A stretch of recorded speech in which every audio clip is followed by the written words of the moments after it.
Gracias por acompañarnos en este su programa Acceso Directo, un espacio para divulgar el trabajo de nuestros investigadores académicos y científicos. Y el día de hoy le doy las gracias al antropólogo Orlando Casares Contreras del INAH Yucatán, especialista en arqueoastronomía. Entramos de lleno. Gracias, arqueólogo. ¿Qué es arqueoastronomía? Bueno, muchas gracias por la entrevista. Y bueno, arqueoastronomía o astronomía cultural es una disciplina relativamente reciente, ya tendrá como un poco más de 50 años, en la cual justamente conjugan conocimientos de la astronomía y la arqueología, resumido en cómo es que las antiguas poblaciones del mundo entero lograron aprovechar el conocimiento generado a partir de la observación de los astros. Hacían ciencia las antiguas civilizaciones. Bueno, no lo conocían como ciencia y obviamente estaba impregnada de muchos conceptos místicos, pero de alguna manera podemos decir que sí. ¿Por qué? Porque muchos de los descubrimientos, hallazgos y conocimientos generados a partir de esta práctica se hicieron con tal grado de precisión que se asemeja bastante a muchos de los resultados que hoy en día tenemos. Claro, hay que recordar que estrictamente como ciencia, no, en cuanto a que pues también estaba entremezclado con principios religiosos, pero por otro lado sí lo podemos comparar porque el nivel de precisión y de sistematización que se llegó a alcanzar, pues sí se equipara con lo que hoy en día conocemos. ¿Cómo es que entonces la cultura maya o la élite maya o los sabios mayas pudieron registrar el fin del verano, por decir, y el inicio del otoño? ¿Y en dónde se da exactamente, dónde se puede ver exactamente esto? Bueno, aquí en Yucatán tenemos el privilegio de tener un horizonte plano. Bueno, para algunos privilegio y no carecemos de montañas, y eso nos permite tener un marco de observación limpio para el transcurso anual del Sol, que es el principal astro para muchas culturas, porque es el de más fácil observación y de más regularidad. Justamente hablando de esta regularidad, cuando hablamos de solsticios, hablamos de extremos en los que el Sol no puede llegar ni más al norte ni más al sur. El solsticio. El solsticio. Ni más al norte, por ejemplo, cuando el Sol se ubica en su punto más al norte, que de hecho no está en el norte, sino en una esquina noreste o noroeste, en ese entonces hablamos del solsticio de verano. En el trayecto anual, el movimiento que nosotros vemos desde la Tierra, porque hay que entender que en realidad nosotros somos los que nos movemos, pero bueno, en palabras y en visión de los antiguos mayas y los antiguos pobladores mesoamericanos, lo que ellos observaban es cómo el Sol se iba apareciendo y desapareciendo hasta llegar a un punto en el cual no podía alcanzar un extremo más al sur, que es lo que nosotros conocemos como el solsticio de invierno. En el primer caso que mencioné, más o menos ocurre en latitudes al norte, aproximadamente el 20-21 de junio, y el otro extremo, el extremo más al sur, que es el solsticio de invierno, aproximadamente entre el 21 y 22 de diciembre. Como cada una de las posiciones también se asocia con cambios en lo que es la temperatura, la exposición que nosotros tenemos en el Sol a lo largo del todo el día, obviamente hay un punto en el cual se va a encontrar en una mitad. No es exactamente una mitad entre los dos, sino en un punto en el cual la misma duración del día va a ser la misma de la noche, que es lo que nosotros conocemos como el equinoccio, que es un punto intermedio entre esos extremos. Estos tres puntos en la geografía que visualmente podemos ver en una planicie como Yucatán son los que definen las 4 estaciones, ya que en el movimiento tanto de verano hacia el invierno tenemos un punto intermedio que es el otoño, como del invierno al verano nuevamente tenemos el punto intermedio en marzo, que ambos más o menos ocurren 20-21, ya sea de septiembre, para el caso del equinoccio de otoño, o el 19-20 de marzo para el equinoccio de primavera. Es ahí donde se determina cuándo inicia el otoño y cuándo comienza el invierno. Más bien el transcurso, de donde empieza el otoño para el invierno, y del invierno para la primavera para el verano, y verano-otoño, y así volvemos a repetir el ciclo anualmente. Arqueólogo, fíjate que tenemos un gran cuestionamiento, ¿no? Entre los 19 y 21 de marzo, miles de personas van a Chichén Itzá a observar el descenso de Kukulcán. Son los únicos días en los que se puede observar este suceso arqueoastronómico relacionado con el equinoccio de primavera. ¿Solo en estos días se da? Muy buena pregunta. Originalmente se pensaba que sí, que solo en los días cercanos al equinoccio, tanto de otoño como de primavera, podía haberse descenso. Hoy en día, desde hace unos años, se cuestionó esa posibilidad, lo cual en la ciencia, cuando se cuestiona una posibilidad, más allá del enojo, abre más posibilidades. Es un momento sublime, por decirlo así, porque nos permite explorar nuevamente viejos conceptos que ya teníamos. Y respondiendo directamente a eso, lo que nosotros observamos es que va mucho más allá de esas fechas. Entonces, por un lado podemos plantear que no se limita al equinoccio. ¿No se limita al equinoccio? No, porque esta iluminación en diferentes triángulos, como se puede ver en la pantalla que tenemos detrás, va variando a lo largo de la fecha. Esto obviamente hace difícil que se limite a esa porque vemos que hay diferentes formaciones de triángulos que van desde 3, inicialmente de 2, de manera muy efímera. ¿Qué les parece si nos vamos a un corte comercial y regresamos? Y ahorita nos van a explicar que no solo se limita estos triángulos en el equinoccio. Regresamos.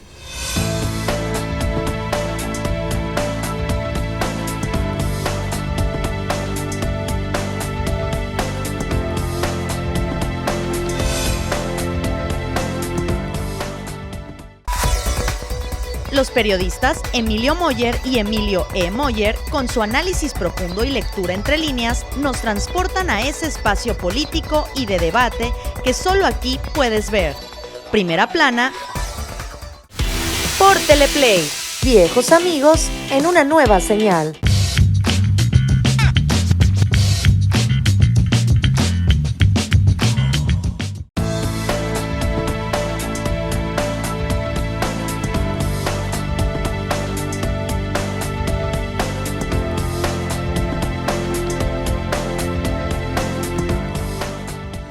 Gracias por acompañarnos en su programa Acceso Directo, y estamos platicando con el arqueólogo Orlando Casares Contreras, especialista en arqueoastronomía, y nos está explicando cuántos triángulos se ven en el castillo de Chichén Itzá, si solo son 7, son 9, o si solo para marzo se ve este fenómeno. Perdón. Bueno, como decía antes del corte, antes se limitaba esta opción a lo que era únicamente en equinoccios de otoño y de primavera, donde la gente, independientemente de las causas que lo motiva a visitar, pues iba, lo vislumbraba. Pero a través de nuevas investigaciones y nuevos hallazgos se ha visto que es un ciclo mucho más amplio. Mucho más amplio. Comienza aproximadamente a mediados de febrero. Tenemos el registro del 12-13 de febrero. Como cada año varía un poco por el pequeño error que arrastramos del movimiento anual desde nuestro calendario, pues varía más o menos una fecha. Para estas fechas, 12-13 de febrero, más o menos tenemos de manera muy efímera una ligera formación de apenas 2 triángulos de luz que aproximadamente no son un poco más de como de 5 a 6 minutos que se ve, pero a partir de esa fecha empieza a extenderse un poquito más el tiempo de duración y empiezan a formarse posteriormente de 3, 4, 5, 6, 7. Por ejemplo, muchos piensan, el séptimo es justamente lo que indica el equinoccio, cuando en realidad el séptimo se forma aproximadamente el 12-13 de marzo. Entonces esto ha hecho que hablar de equinoccio sea un poco complicado, pero no nos vayamos con la idea de que eso demerita la observación astronómica, porque lo que nos está presentando esta nueva serie de fechas es que era mucho más compleja y completa que solo en 2 fechas astronómicamente. ¿Me está diciendo usted que se ven más triángulos? Por supuesto, porque después de los 7 triángulos, a finales de marzo se alcanzan a ver 8, y el máximo número de triángulos que pueden proyectarse en la estructura, que son 9, porque son 9 basamentos, se empieza a ver a partir del 9 de abril. 9 de abril. El 9 de abril. Y del 9 de abril al 24 de mayo se empieza a ver cómo estos triángulos se empiezan a extender en cuanto al grosor de la luz que vemos en el atardecer, en la alfarda norte, hasta el punto de que el 25 de mayo, 24, 25 de mayo, toda esa alfarda queda completamente iluminada. Lo curioso, bueno, no curioso, sino más bien lo sorprendente, es que esta fecha coincide con el primer paso del sol por el cenit del lugar. ¿A qué me refiero con este concepto? Cuando el sol pasa por el cenit, exactamente por el meridiano, que es cuando lo tenemos a 90 grados de nosotros. Cuando no hay sombra alguna durante el mediodía. Este evento, justamente, pues imaginemos al sol como un enorme reflector. Y con todo el calor que se genera, los que vivimos aquí sabemos la ola de calor que hay, genera una mayor tasa de evaporación y estando rodeados pues, por océano, esto anuncia, sobre todo en las regiones tropicales, la primera temporada torrencial de lluvias. Al 25 de mayo. Aproximadamente 24-25 en la ubicación geográfica de Chichén Itzá. Porque esta fecha cambia según la latitud. Mientras más al norte nos vayamos, la fecha se va haciendo más cercana a junio, hasta que ya no se pueda ver, que es cuando pasamos la latitud de los trópicos. O si nos vamos más al sur, se extiende todavía más. Por ejemplo, en el Ecuador, en las regiones ecuatorianas, el mismo día que pasa por el meridiano que no genera sombra es el mismo día del equinoccio. Es el movimiento que vemos según nos vayamos trasladando de un lugar a otro. Entonces, para el equinoccio de primavera son 7. De hecho, desde un poco antes del equinoccio ya se empiezan a ver los 7. Para mayo son 9. ¿Qué significa esto? Bueno, 9 triángulos a mí me parece que es el número más importante de triángulos que se deben formar allá, porque es el número total.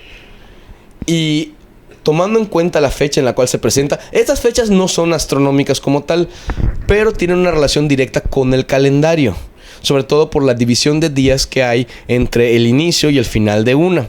Por ejemplo, si nosotros tomamos en cuenta este proceso y vemos así como se fueron formando a la inversa, siguiendo el movimiento del sol, que van en decrecimiento partiendo desde su máxima iluminación, 9, de 9, retrocediendo a 8, a 7, a 6, hasta que vemos los últimos 2 por un rato y no volvemos a ver nada, que eso ocurre, este ciclo termina aproximadamente el 29 de octubre, tenemos que hay un ciclo de 260 días de iluminación de la alfarda, es decir, de la escalera en su costado norte. ¿Me está diciendo usted que el castillo de Chichén Itzá, lo que viene siendo el cuerpo de la serpiente, 260 días se iluminan con la iluminación de triángulos? 1, 2 triángulos, 3. Comenzando de 2 hasta 9. Iluminación total. Como para febrero 12 y terminando el 29 de octubre. Exactamente, son 260 días en promedio, que coincide con el calendario sagrado que llevamos los mayas de 260 días.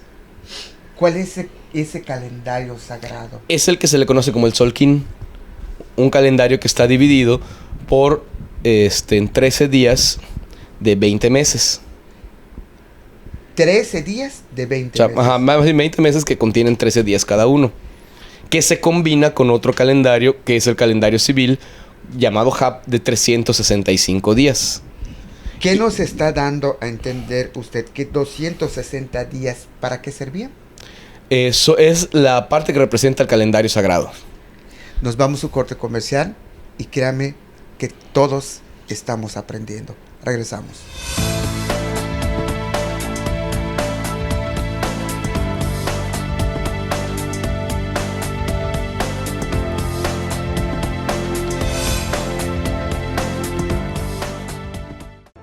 Las noticias más importantes de nuestra entidad con información actualizada y veraz. Solo las encontrarás con Freddy Heredia en Yucatán es Noticia.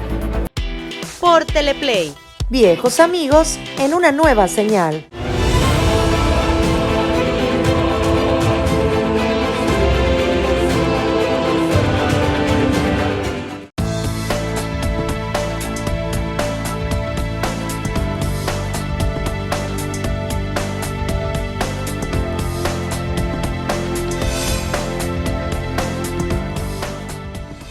Gracias por acompañarnos en este programa Acceso Directo. Estamos en el INA y estamos platicando con el arqueólogo Orlando Casares Contreras, especialista en arqueoastronomía o astronomía cultural. Y obviamente ahorita nos está, la verdad, explicando que Chichén Itzá es más allá. del equinoccio, de los equinoccios, ¿no? Arqueólogo, este hallazgo arqueoastronómico, ¿qué nos dice? Bueno, lo que nos dice es que la astronomía como herramienta para regular, establecer y controlar calendarios resultó ser bastante práctica, porque si bien existen estructuras que se limitan a marcar ciertos puntos astronómicos muy evidentes como los solsticios y los equinoccios, Chichén Itzá, al ser un sitio relativamente tardío, le llamamos los arqueólogos clásico terminal, que es aproximadamente a partir del año 800 después de Cristo, más o menos para tener una aproximación en fechas. Con el desarrollo de esta actividad se fue complejizando tanto que ya no solo se limitaban a marcar únicamente eventos clave en lo que es el horizonte, en este caso como los eventos astronómicos, sino que ya conociendo y dominando el movimiento de los astros, especialmente del Sol, podían hacer estructuras que mostraran un mayor grado de complejidad y que ya ajustaran el Sol a sus necesidades, no ellos ajustándose a lo que son los ciclos naturales. Y el castillo de Chichén Itzá representa uno de los ejemplos más claros de cómo lograron eso. Es decir, ya la arquitectura, desde los primeros trabajos de restauración y consolidación de la estructura, nos habían señalado su importancia calendárica por el número de escalones, el número de basamentos y otros elementos que se encuentran dentro de la misma. Y ahorita lo que vemos es cómo la astronomía refleja ese mismo patrón que ya se había encontrado en su propia arquitectura. Bueno, obviamente toda investigación con el tiempo va avanzando, algunos paradigmas se van cayendo, otros se van instituyendo, y aquí lo que vemos es que si alguna vez se manejó que era uno de los calendarios más grandes en piedra jamás realizados, vemos que con esto, al no limitarse a un solo evento astronómico, incluso posiblemente ni siquiera era la finalidad los equinoccios, sino que eran parte de un ciclo mayor, pues justamente lo que nos habla es eso, de que no solo era una importancia a nivel únicamente astronómico, sino que también podía aterrizarse a un nivel calendárico. Y si nos vamos más allá, podemos ver esta relación que también tiene una incidencia directa con los ciclos de la agricultura, sobre todo en el norte de Yucatán, desde los registros históricos de crónicas indígenas hasta incluso en los registros etnográficos, vemos cómo hay más o menos un acuerdo, bueno, no un acuerdo, pero sí una cierta regularidad en que la época de las cosechas comienza con la preparación de los campos justamente a mediados de febrero, a veces a inicios, a veces a finales. Cuando empieza a verse. Exactamente. Y ahí se va desarrollando diferentes etapas del ciclo, diferentes tipos de cosechas, las cuales tienen su final a finales de octubre, principios de noviembre. Y el resto del tiempo, hasta que reinicie otra vez el ciclo, se dejan descansar los campos o son cultivos de menor impacto. Y que justamente estos ciclos también están sincronizados con lo que son las épocas torrenciales en las lluvias, sobre todo en el norte de la península, donde no tenemos ríos, y de alguna manera pues tenían que anticiparse a estas fuentes para aprovecharlas y poder justamente abastecer sus enormes ciudades. Y Chichén Itzá, siendo uno de los centros urbanos más grandes y más importantes del norte de la península, incluso de toda el área maya en su momento de apogeo, pues de alguna manera tenía que tener mecanismos con los cuales pues poder organizar todo ese gran poder y alimentar a toda su población, por supuesto. Y aquí vemos cómo la astronomía no nada más era la actividad para registrar movimientos de astros, sino vemos cómo esa actividad la aterrizaron para cuestiones más de carácter productivo, que obviamente, pues como están relacionados con sus calendarios, pues tienen ese toque también esotérico. Venus. Y aquí justamente ese astro tiene un papel muy importante. ¿Por qué? Porque si nos vamos con la fecha de cuando se forman todos los triángulos, acorde con los 9 basamentos, que es a partir del 9 de abril, del 9 de abril este ciclo inicia y finaliza, es decir, se dejan de ver los 9 y pasa otra vez a 8 a partir del 2 de septiembre. Entre esas dos fechas, el único evento astronómico que tenemos es el solsticio de verano. Pero aquí lo interesante es cómo a partir del 9 de abril al solsticio de verano hay un periodo de días que es exactamente el mismo del solsticio de verano al 2 de septiembre, que son de 73. 73 es un número calendárico muy importante porque permite unir el calendario sagrado con el religioso y con el movimiento de Venus. ¿Cómo está esto? Para que quede un poco más sencillo. Si usamos el múltiplo 73, vamos a ver que es el único capaz de dividir en 5 partes el año de 365 días. Y si este múltiplo lo extendemos 3 veces más, 219 días más, es decir, 8 veces 73, tenemos la cantidad de 584 días, que eso conmemora el periodo sinódico de Venus. Astronómicamente hablando, este periodo, que bueno, en la astronomía moderna sí podemos usar fracciones, los mayas no las conocían, no hemos tenido evidencia que las usen, es de 583.94 días, que es una cifra sumamente muy cercana a lo que es la cifra que los mayas usaban. Y justamente enfrente de la pirámide tenemos lo que se conoce como la plataforma de Venus, que tiene 8 glifos del signo de Venus. Si suponemos que Venus tuviera un valor numérico, el idóneo sería 73, porque al tener 8 representaciones de estrella, refiriéndose a Venus, por 73 tenemos los 584 días. Y es una plataforma que la tenemos exactamente enfrente de donde ocurre este evento en Chichén Itzá.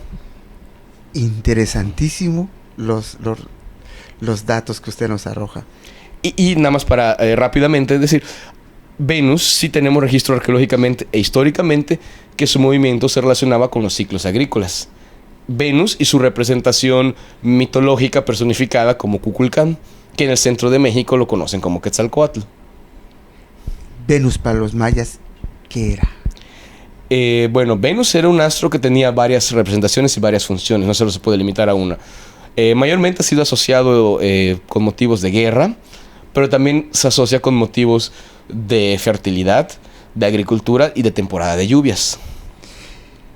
Gracias por acompañarnos y créanme que hoy aprendimos todos. Gracias.